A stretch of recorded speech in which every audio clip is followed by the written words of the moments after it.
আপনি কি জানেন, সবাইকে হ্যাঁ বলতে বলতে একদিন আপনি নিজেকেই না বলে ফেলেন?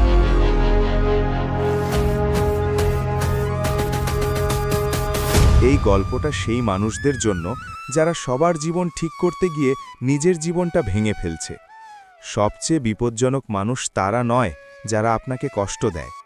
সবচেয়ে বিপজ্জনক মানুষ আপনি নিজেই, যখন আপনি নিজের শান্তির বিনিময়ে সবাইকে সাহায্য করেন। সবাইকে সাহায্য করতে করতে যদি আপনি একদিন একা হয়ে যান, দোষটা কিন্তু ওদের না। আপনি কি কখনো অনুভব করেছেন যে মানুষ আপনার কাছে তখনই আসে যখন তার বা তাদের কোনো প্রয়োজন পড়ে? আপনি কি কখনো আপনার পরিকল্পনা, আপনার ঘুম, আপনার বিশ্রাম, আপনার শান্তি নষ্ট করেছেন তাদের জন্য, যারা সাহায্য চেয়ে সাহায্য পাওয়ার পরে সমস্ত কিছু ভুলে যায়? যদি কখনো এমনটা হয়ে থাকে যে আপনি কাউকে সাহায্য করেছেন, কাউকে উপকার করেছেন, কিন্তু উপকার নেয়ার পরে সে আপনাকে সম্পূর্ণ ভুলে গিয়েছে, আপনাকে অবহেলার দৃষ্টিতে দেখেছে, তাহলে এই গল্পটি আপনার জন্য। কারণ কখনো কখনো জীবন আমাদেরকে সবথেকে বড় শিক্ষাটা তাদের মাধ্যমেই দিয়ে থাকে যাদেরকে আমরা অধিক গুরুত্ব দিয়ে থাকি। তো চলুন গল্পটি শুরু করা যাক। একবার একটি শান্ত ছোট্ট শহরে, যে শহর চারিদিকে সবুজ এবং পুরনো বাড়িতে ঘেরা, সেই শহরে ড্যানিয়েল নামের এক ব্যক্তি বসবাস করত। ড্যানিয়েলকে ওই ছোট্ট শহরের প্রায় সবাই চিনত।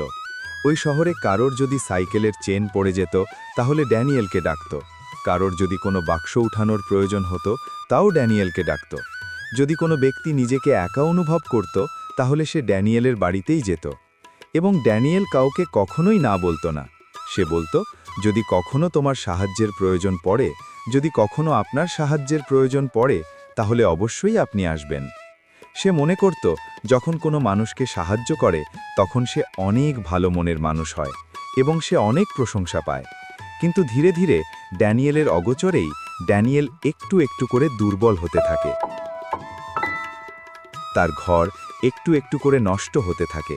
তার বাগান সম্পূর্ণ অগোছালোভাবে পড়ে থাকে। তার ঘরের চাল ভেঙে পড়বে এমন অবস্থা তৈরি হয়। ড্যানিয়েলের ঘরের ছাদ ঠিক করার প্রয়োজন ছিল। তার সমস্যা বেড়েই চলেছিল। কিন্তু সে নিজের কাজ করার পরিবর্তে শহরে গিয়ে অন্য মানুষদের সাহায্য করাই ব্যস্ত থাকে।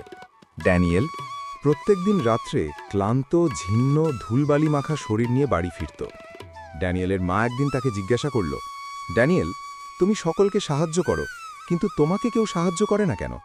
কেউ কেন সাহায্য করে না তোমাকে? ড্যানিয়েলের মায়ের প্রশ্ন শুনে সে একটু মুচকি হাসে এবং তার মাকে বলে, কোনো ব্যাপার না মা, একদিন মানুষ আমার প্রতি দয়ালু হবে এবং আমাকে সাহায্য করবে। একদিন বিকালের টাইমে, মানে সন্ধ্যার ঠিক আগে, আকাশে অন্ধকার ছেয়ে যায়। মনে হয় খুব তাড়াতাড়ি ঝড় বৃষ্টি শুরু হবে। ঠিক সেই মুহূর্তে শহরের সকলে নিজের বাগান ঠিক করতে প্রস্তুত থাকে। নিজের প্রয়োজনীয় জিনিসপত্র ঘরে উঠাতে ব্যস্ত থাকে। নিজের বাগানের গাছপালা, আসবাবপত্র, প্রয়োজনীয় জিনিসপত্র দ্রুত গোছাতে শুরু করে।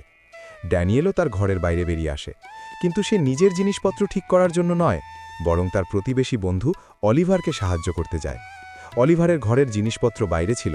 সে তার জিনিসপত্র ঘরে তুলতে, সমস্ত কিছু কাপড় দিয়ে ঢেকে দিতে, সবকিছু গুছিয়ে নিতে সাহায্য করে এবং খুব দ্রুত কাজ করে। কিন্তু ড্যানিয়েলের নিজের বাড়ির বাগানের জিনিসপত্র তখনও বাইরে ছিল। সমস্ত কিছু অগোছালোভাবে তার বাড়ির বাইরেই পড়েছিল।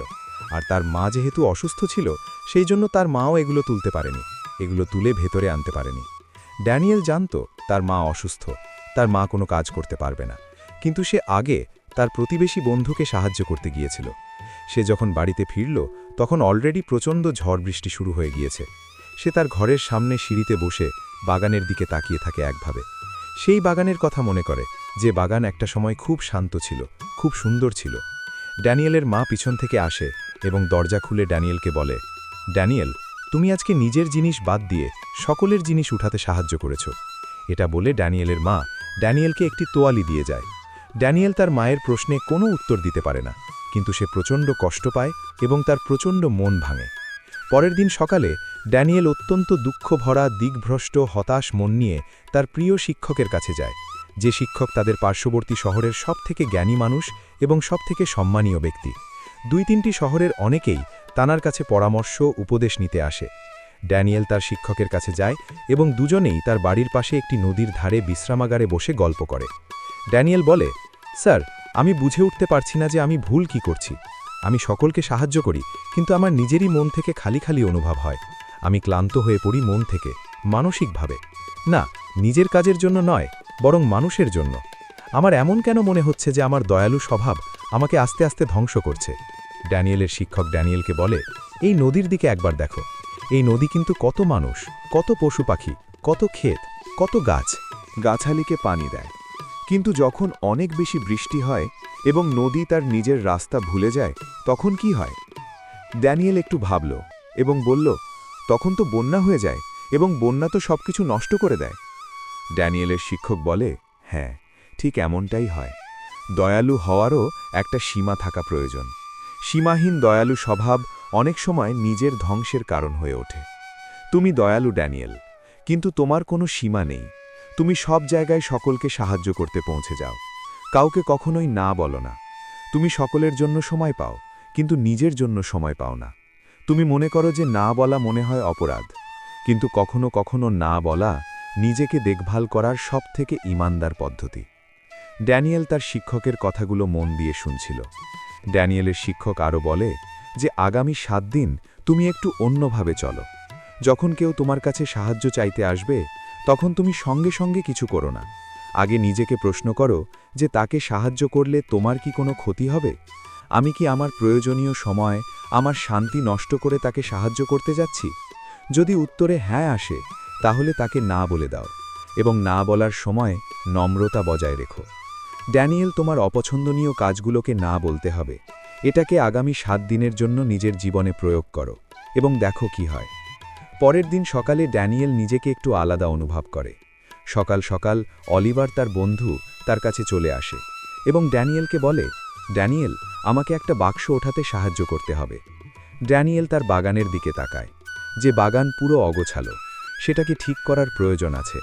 ড্যানিয়েলের মন তো করছিল অলিভারকে সাহায্য করার, কিন্তু ড্যানিয়েল তার শিক্ষকের কথা মনে করে এবং অলিভারকে শান্তভাবে বলে, অলিভার, আমাকে ক্ষমা করে দিও, আমি তোমাকে সাহায্য করতে পারবো না।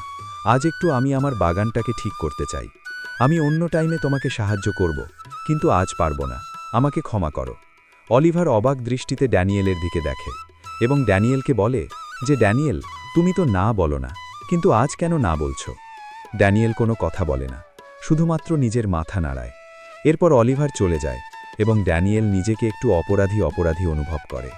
তার পরের কয়েক ঘন্টার মধ্যে তার অগোছালো বাগানটি একদম পরিষ্কার সাফ হয়ে যায় এবং সেটা দেখতে অনেক সুন্দর লাগে, যেমনটা এখান থেকে কয়েক মাস আগে ছিল। দেখে মনে হচ্ছে বাগানটাকে নতুন করে সাজানো হয়েছে। ড্যানিয়েল তার বাগানের দিকে অবাক দৃষ্টিতে তাকায় এবং মন থেকে একটা শান্তি অনুভব করে। সে প্রায় অনেক দিন পরে মন থেকে হাসে এবং নিজেকে সময় দেয়, নিজের উপরে কাজ করায় সে অনেক বেশি মানসিক শান্তি অনুভব করে। পরের দিন দুজন প্রতিবেশী আসে ড্যানিয়েলের থেকে সাহায্য নেওয়ার জন্য, তাদের বাড়ির চেয়ার টেবিল ঠিক করার জন্য। ড্যানিয়েল খুব ভদ্রভাবে তাদেরকে বারণ করে দেয় এবং বলে যে আমি একটু ব্যস্ত আছি। প্রত্যেকবার সে অন্যকে সাহায্য করে। ক্লান্ত হয়ে বাড়িতে ফিরত, কিন্তু আজকের দৃশ্য একটু ভিন্ন। সে শান্ত হয়ে বই পড়ছিল এবং নিজেও অনেক ফুরফুরে মেজাজে ছিল। 2-1 দিন পরে আবার বিকালের টাইমে বৃষ্টি শুরু হয়। হালকা হালকা বাতাস বইতে থাকে। ড্যানিয়েল দেখে যে তার ঘরের চাল ছিদ্র হয়ে গিয়েছে এবং সেখান থেকে বৃষ্টি পড়ছে। ড্যানিয়েল তার দরজার দিকে তাকিয়ে থাকে এবং একভাবে অপেক্ষা করতে থাকে কখন তাকে কেউ সাহায্য করতে আসবে, যেমনভাবে সে অন্যদেরকে সাহায্য করতে যেত। কিন্তু কিছুক্ষণ অপেক্ষা করার পরে দেখল যে কেউ আসেনি, একটি মানুষও নয়। সে অনেক রেগে যেতে পারত, কিন্তু সে রেগিয়ে না গিয়ে ছোটখাটো সাহায্য করে দিত। কিন্তু যদি দেখত যে তার ক্ষতি হবে, তাহলে সে না বলে দিত। ড্যানিয়েল এখন আর সকলের জন্য দৌড়ায় না। যখনই কেউ তাকে ডাকে, তখন সে তাদের জন্য নিজের সময়, নিজের ঘুম, নিজের শান্তি নষ্ট করে না। হ্যাঁ, তাদের জন্য যারা তাকে পরোয়া করত না। সে তার বাগান দেখভাল করার জন্য সকাল সকাল ঘুম থেকে উঠত, নিজের ঘরবাড়ি সবসময় পরিষ্কার পরিচ্ছন্ন রাখত এবং মন থেকে অনেক বেশি শান্তিতে থাকত। সে এখন অন্যের থেকে বেশি নিজেকে সময় দিতে শুরু করে এবং অপ্রত্যাশিত কিছু ঘটে। মানুষ তাকে সম্মান করতে শুরু করে তার উন্নতি দেখে। অলিভার নিজেও এখন আর ড্যানিয়েলের ওপরে নির্ভরশীল হয়ে থাকে না। সে তার নিজের সমস্যাগুলোর সমাধান এখন থেকে নিজেই করার চেষ্টা করে। তার প্রতিবেশীও এখন আর ছোট ছোট কাজের জন্য তাকে ডাকে না। আগে যেমন তাকে কোনো যন্ত্রের মতো করে ব্যবহার করত, এখন আর করে না। সম্পর্ক দু একজনের সাথে নষ্ট হয়েছে, কিন্তু বেশিরভাগ জনের সাথে সম্পর্ক বজায় আছে, কারণ তার মিষ্টি স্বভাবের জন্য। কিন্তু ড্যানিয়েল মন থেকে অনেক বেশি ভালো আছে। এখন আর তাকে মন মরা দেখায় না, তার বাগানটাও মরা মরা দেখায় না। সেই বাগানে এখন অনেক সুন্দর সুন্দর ধ্বংস হয়ে গিয়েছে? তার জন্য কি সবকিছু উল্টোপাল্টা হয়ে গিয়েছে? ড্যানিয়েল হাসে এবং উত্তর দেয়, না স্যার, বরং আমি নিজে একটি নতুন দুনিয়ার মধ্যে প্রবেশ করেছি, যে দুনিয়াতে অনেক বেশি শান্তি আছে। এরপর ড্যানিয়েলের শিক্ষক ড্যানিয়েলকে বলে, যখন তুমি সকলকে হ্যাঁ বলা বন্ধ করে দাও, তখন তুমি আসলে নিজেকে হ্যাঁ বলা শুরু করে দাও, এবং এখান থেকেই জীবনের পরিবর্তন শুরু হয়। এখন আপনি বলুন, আপনিও কি ড্যানিয়েলের মতো সব জায়গায় হ্যাঁ বলে দেন, সকলকে সাহায্য করার জন্য ব্যস্ত হয়ে যান, নিজেকে কষ্ট দিয়ে অন্যকে সাহায্য করতে চান না, না বলতে ভয় পান না? না বলতে ভয় পাবেন না। না বলা এটা স্বার্থপরতার পরিচয় নয়। যারা না বলে তারা স্বার্থপর নয়, বরং না বলাটা প্রয়োজনীয়, যেটা আপনার অপছন্দনীয়। কারণ যখন আপনি অপছন্দনীয়, অপ্রয়োজনীয় জিনিসের জন্য না বলেন, তখন আপনি ভিতর থেকে মজবুত হতে থাকেন।